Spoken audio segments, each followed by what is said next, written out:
I made a roast chicken yesterday, so what I did is after I stripped all the meat and ate everything, I put all the bones in a lot of hot water, just enough to cover everything, and we put it on high heat to get it to boil. Now what we're going to do to start, we're just going to add some celery stalks, some lemongrass, some basil. And into this we're just going to add 2 chopped tomatoes, really rough. About 3 tablespoons of ginger right in there, and 2 chopped onions. And you're just going to cover that until everything stews for about 1 hour, 1 hour and a half.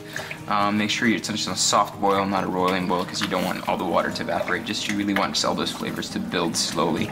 And you'll see the base broth that you'll have already is just fantastic. Now to that we're just going to add a bit of black pepper, some bay leaves if you have some obviously, and then nice generous pinch of salt. We can always put more salt later, just to get it going.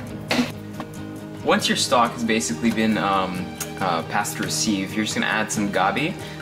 It's a kind of like tapioca root, I think it's called. I might just correct myself later in the blog. We're going to add 1 of that in there.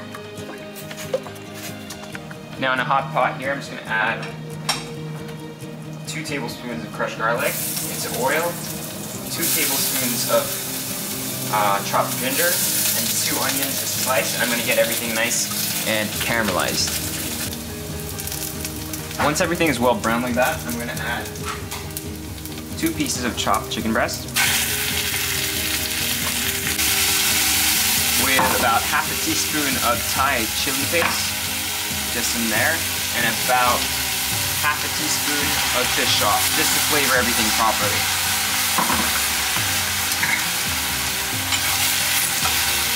The chicken's half cooked. I'm going to add just half a cup of corn into there, just like that. And then we're going to cover the whole thing with 1 cup of young coconut juice actually, and the juice of 2 limes. Once everything's down to simmer, I'm just going to add all of the agave.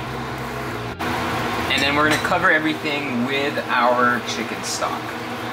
So just going to put about twice the liquid that there's currently in there. We're going to add the chicken stock to that. So just basically so it becomes more of a soup and less of a stew.